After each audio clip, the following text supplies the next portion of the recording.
like, every 5 years, every 5 to 10 years, we get worse. You know, every 5 years, every 5, 10 years, seems like we get more creative how to treat each other bad and worse. That part. You know, we do. You know, even with, I mean, I blame it on the Willie Lynch syndrome that is so indoctrinated in us that we don't even know that's it's a problem.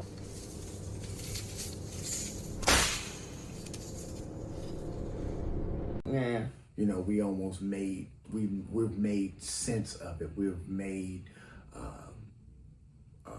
it an okay thing. We then turned it into a what's the word? We've made it into the gospel that we're naturally using things out of the Willie Lynch scripture, and we turned it, made it in the gospel in our lives. For an example,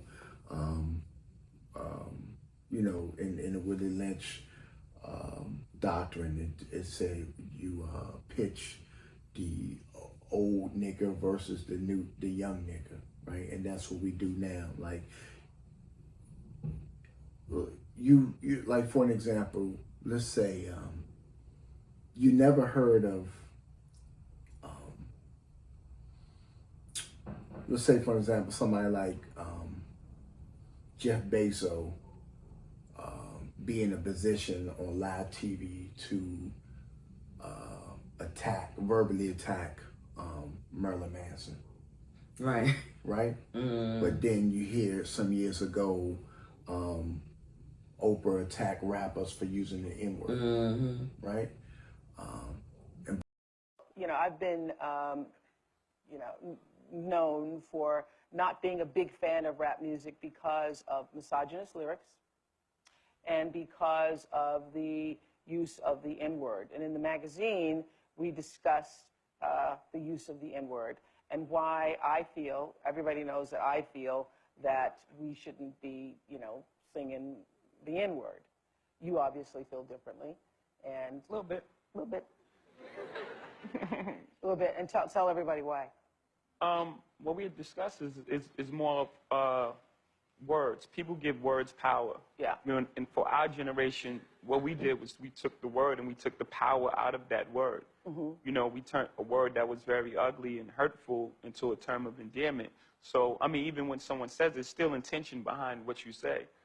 But pretty much took the power out of the word. Because if we just start removing words from the dictionary, just make up another word the next day. So we don't address the problem. The problem is racism, right? That's really the problem. So we disagree. Yeah. Yeah. But we'll say that's okay. We have also had, you know, some years ago, you know, before Bill Cosby, Dirk came out, he had a big lecture where he was getting on black people, telling them to do better and get married and go to school. About these people who cry when their son is standing there in an orange suit. Where were you when he was 2? Where were you when he was 12? And how come you don't know he had a pistol? School and stop having kids by wedlock, which I had no problem with that. It's just that you should have said it to us, only to us, and only to us by us. You know? Right, and not like in a public forum where you're shaming us. Right. In front of white people. Yeah, like I get that. Farrakhan has perfectly done that for years in a private setting. Of course, they don't want to air those out because they always want to label him as the hateful, the hate white people thing. But he had tons of lectures that he got in black folks' ass. He got in our ass, but he did it in a crowd that was just supposed to be for us. So I think that. What did he say?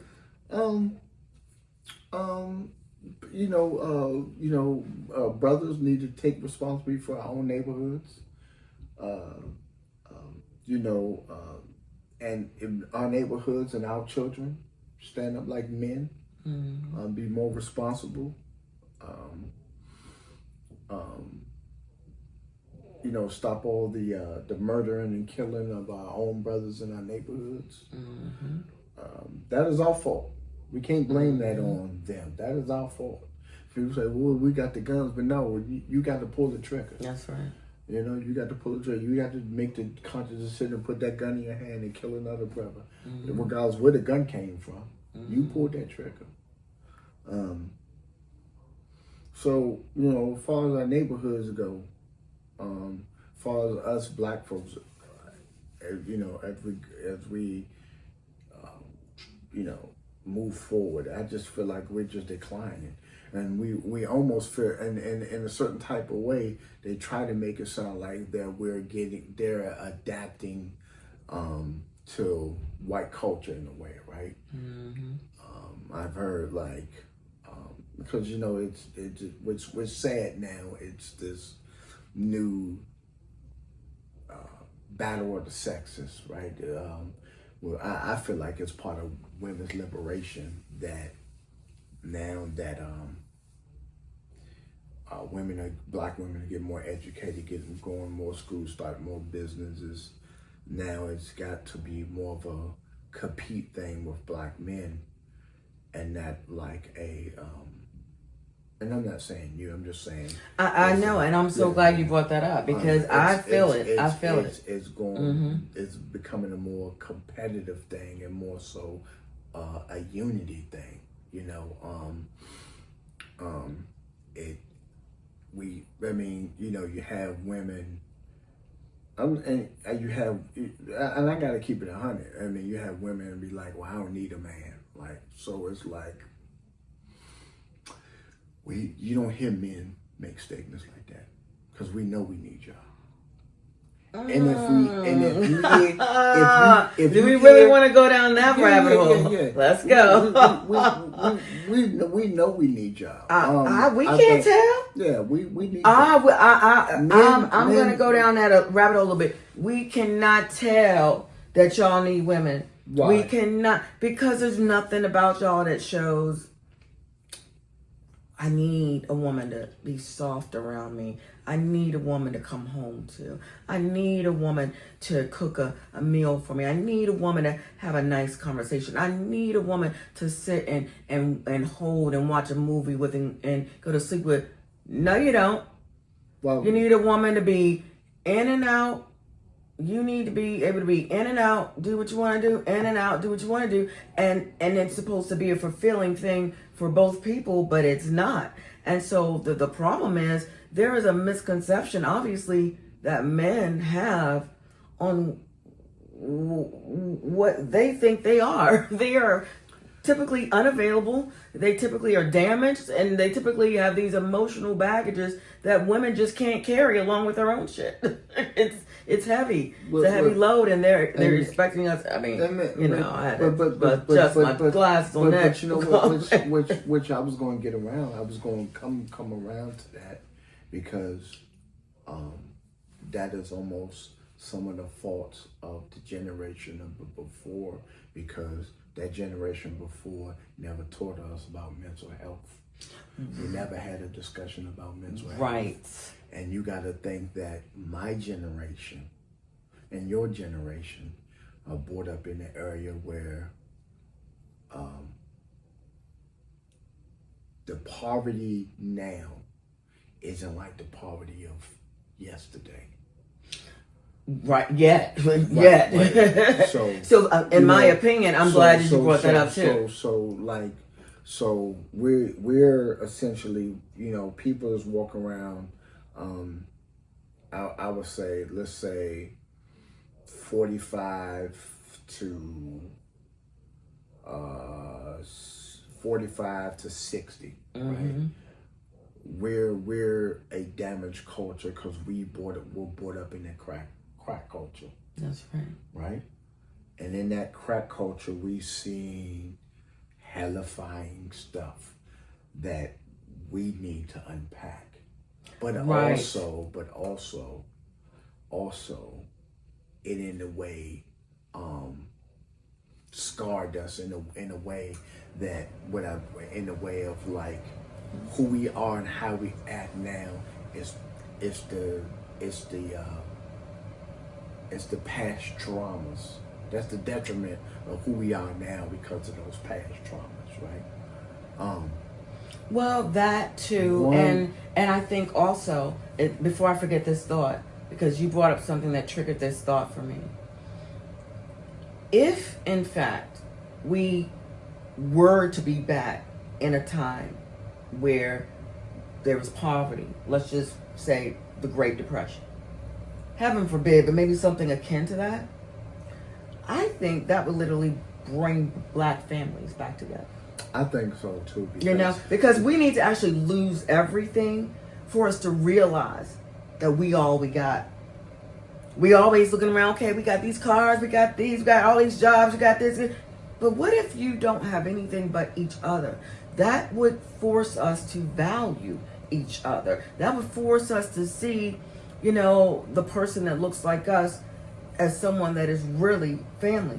Right. Because we both in the same boat. We all in the same boat. But right now, it's such a disparagement in income that, like you said, people feel a sense of entitlement or bougie or above someone. And it is a man versus woman thing, in my opinion, because it's like a lot of times as a woman, I was in a situation where I was literally competing with my husband, competing with him.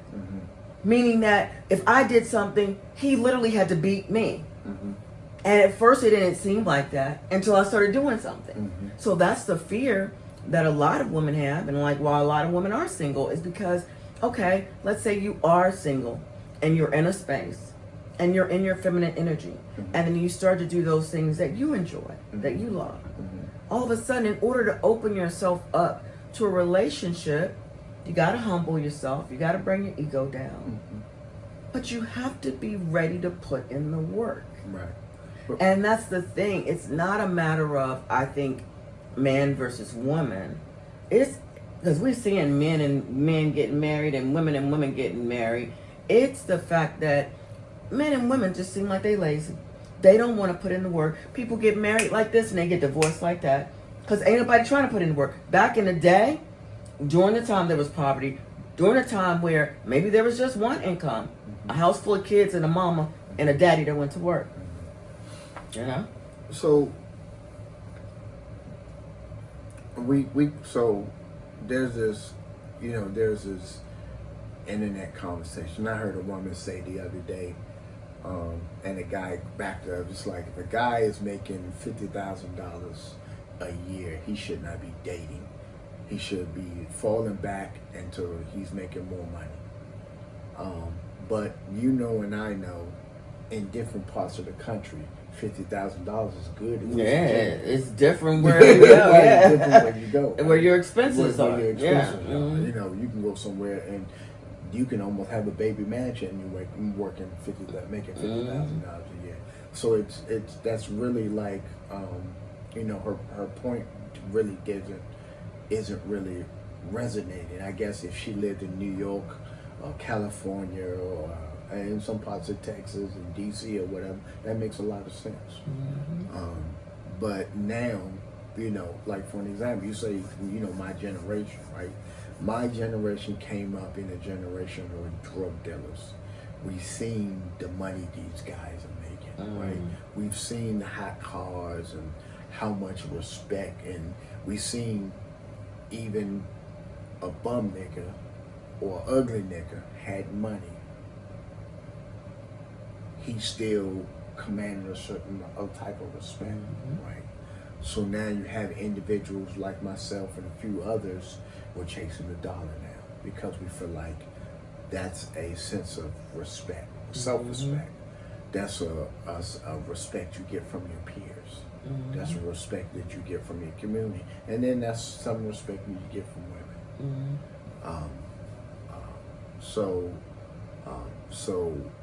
And with that being said, the drive to get your money up, for lack of better words, supersedes relationships. It supersedes a good time. You know, you sleep, breathe. You sleep, eat, breathe. You better your finances. Make your finances better. Because that's if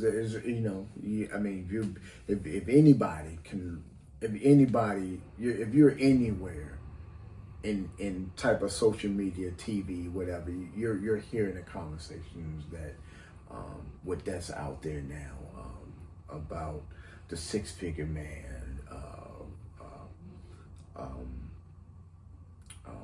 the protector and provider. But even in a way that's kind of skewed, because if you look at where people say, well, the man back in the day, he provided for his woman. Well, technically, yeah, but she wasn't allowed to work. Right. I was gonna say She it's wasn't a little bit different. She wasn't yeah. allowed to work. So Right. what are you talking about? She wasn't allowed to work. So when you say, yeah, he and then the way the economy was set up back then, it wasn't set in a way where I guess in a way the dollar went more, right? If you take equivalent of a person right now, back in the day, if you take equivalent of a person right now, let's say a manager at Burger King, right? And you took him back 60 years ago, he was able to afford a house, Right. and have a family, right? Nowadays, I don't get you shit because they have elevated the tech jobs. They've elevated the pay and priority to the tech jobs, where the tech jobs pay more and the blue collar jobs beneath that pays hardly anything, right? And of course, there's no skills training in high school. Right. So it's like the people graduated from high school could go into those fields right. immediately, Right. but they don't have the skills training. Right. So Right. they say, oh, we got to go to college, but that's Right. not for everyone. So then there's a whole big gap that's getting wider and wider. And Yeah, I right mean now. the whole society has changed because they look what we went into, right? So listen to this, right? So when we first came up, it was you leave school, go get a job, right? That was the requirement. Then it was like when you go to school, go get a job, then it's like, oh, you got to get a good paying job, all right? So then after a good paying job, it's like, oh, you have a good paying job with a credit report, right? See how the trend. Then Right, it was every like, time you think you're going up, you're like, oh no. Then it was like, I wanna get up. you had to have a good report and then get you a associate's degree, right? Then actually after a while you had to have a good report, associate's, a high school associates, and a bachelor's now with a good credit report. It was a continuing of moving a goalpost, right? But even with the continuing of moving the goalpost, there was nothing. There was no. I've been gainfully employed since I was 14 years old, right? And I remember working jobs when I was young, and the manager that you sit and work with every day, he dictated your pay. Right? The person you sat through every day. Yeah, that was the person that wrote your check. They wrote their check. Hey, you know what? Hey, I think this year you need to raise. I'm giving you $1.50. Now all this shit is corporate. It goes to HR, and they set a standard of, hey, we only give 3% a year. That's the natural average, is 3% a year for a raise, right? So now when we look at our financial situation with how the dollar years ago made more money, you can use the dollar to get a lot of what you can't get today. Now you have a situation where the protect and provide thing is kind of out the door. You can't use that no more, right? It has to be 2 incomes now, right? But there's a group of people. There's a group of like my thing is, I have no problem if you set a standard for yourself, Right. right? But don't make your standard the gospel and try to say everybody's some shit if you don't live by my standard, Right. right? Or your home is fucked up because you have to split the bills with your dude, and over here I don't, so your house is some shit, right? Don't try to like shit on everybody else because your situation is a little better, your situation is a little sugar than everybody else. It's just that everybody's house takes different operational things, right? If you look at Michelle Obama, when she met Barack, he had a beat up fucking car. She could move her foot and see the ground, right? The hole in the So floor. when she was making more than him, right? Mm-hmm. And she even said, after they married, there was 10 years that she didn't even like him. But nowadays it's like, we quick to, divorce or whatever. That part. When times get hard and stuff like that. We scary. Americans are literally scary. They're scary. They're not like what they call the old generation. What was the baby boomers? Those are the ones that stay married and stay, because Americans now, they're scary. Anything happen that they don't like, I'm out. And like, that is an assumption that the entire world is going to go your way. Literally, that's an assumption. When you quit something early, anything, you just quit. That, it was a reflection really on yourself because you didn't value it enough to fight for it. To pursue it all the way to the end, because that's the longest part. The beginning to the end. Well, what's crazy is, and I think, quoting the great Kevin Samuels, he was really saying that women marry for happiness, and the women back in the day, they married for legacy and love. And today, women marry for happiness, and the fact that as soon as they feel like they're not happy in a marriage or relationship, they out, right? But then one of the problems in that is that, and this goes back to our mental health and everything. Some people go into relationships broken in the way they're looking for their significant other to be their happiness. And that's not their job. Right. That's too much to ask of anybody. That's not their How job. can anybody be responsible for your happiness? Right. That's not their job. That's something that I think women especially, and men too, have to grow into. Right. I don't think, and I know Jada Pinkett mentioned it too. Right. Like, her and Will Smith had that revelation. Right. That you're not responsible for somebody else's happiness. Yeah. And I think once you evolve, and I think, you and I are, the same age, we're at that level where we know, hey, I got to make my own happiness. Right. And then if I can have a partner to kind of add to that, that's great. Right. But if I don't know what my happiness is, how in the world do I know that you even will make me happy? You know what I mean? Right. What really makes me happy? Right. You got to find that out first. Because some people don't understand, if I'm not happy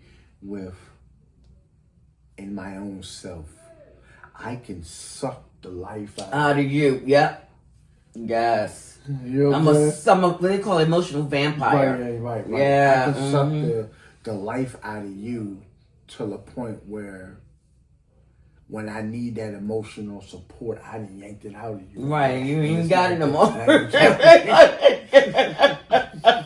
Like, excuse me, you ain't deposited shit in months. How you expecting to withdraw? Right. And so yeah, there's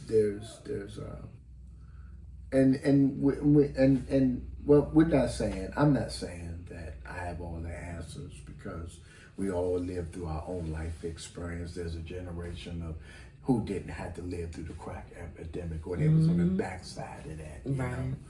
know? Thank God. Right. It was on the backside of that. Because there's a lot of people that were younger than us that was addicted to crack. That's what really blew me. Like seeing people I was in school with, they just graduated 18, and some of them had dropped out. And then you see 11th Street, man, 11th Street, you go there and it's like all these crackheads. And you're like, I knew that was since 4th grade. I knew that was since 3rd grade. Right. And then you see them dying. Right. And that's an epidemic that I am so glad that at least my daughter, and well, none of my children had to live through. Yeah, none of them had to live through. You know, so like I said, having a conversation with my daughter the other day, and she was, expressing her grief with me, and I understood, and I just pretty much was to tell her that I'm not dismissing your pain, I'm not dismissing your trauma, but if I caused trauma to you, it was because I was dealing with my own trauma, and I didn't know how to. I didn't know how to be effective for you because I was dealing with my own trauma. I just knew survival, and part of sometimes just knowing how to survive kind of in a way doesn't make you a great dad because you're in survival mode. I've known worse dads than that. Yeah. I understand that, but we can all flip and put puzzles and pieces together to be like, well, this guy did that. This guy, he was here for that, but he wasn't here for that. He did this, and this dad didn't do that. And then you flip it around, it was like, well, this dad was here for that, and this dad wasn't here for that. You can go mix and match puzzles. Because people need different stuff for different reasons, right? And so,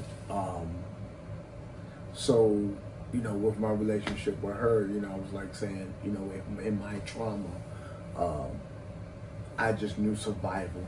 I knew that I did not want you to see the things I did when I grew up. I stayed away from alcohol. My dad was an alcoholic.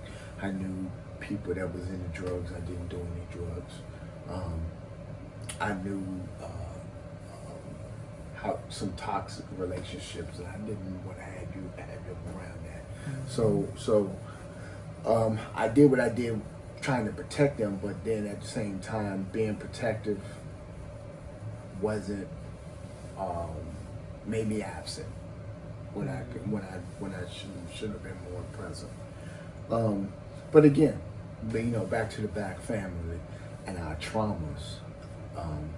We need to get to a place where we can start dealing with those and start. It's funny how, it's funny how, back in World War II, and even now, Desert Storm, all these wars that people come back from, and they're traumatized. Some say they shell shocked, mentally stressed, or post-traumatic stress, right? That makes sense to a lot of people, right? But then, if we say, well, look what I had to live in, the streets I had to live in, is that not post-traumatic stress? Is that not shell shock? Is that not, Well, how did you grow up? How did I grow up? When you talking about the streets as you were in, you had to explain it to your daughter. What did you tell her? No, I just told her, my mom did the best she can raising 3 boys. I mean, some of the places that we lived at, because, she didn't have a lot of education, so where we lived went by her income. And because we lived by her income, some of these places wasn't wasn't pristine neighborhoods. I remember after she was married to a military dude. We had a good day. We lived in a 5-bedroom house. Me and my brothers, we all had our own room. It was always things to do. We lived on a military base, a little youth center they had. There was always activities. We had so much stuff to do. And when she divorced from him, we had to move to, rough part of DC. And, with that being said, it's like, only thing we had was our clothes. Only thing we had our clothes. Mm-hmm. We essentially had to make a pallet on the floor with all our clothes. That's how, in a certain type of way, that's how we ironed them. Later, we slept on them. Then in the morning, when we were about to go to school, we'd flip the pallet over, pull our clothes on, put our clothes on.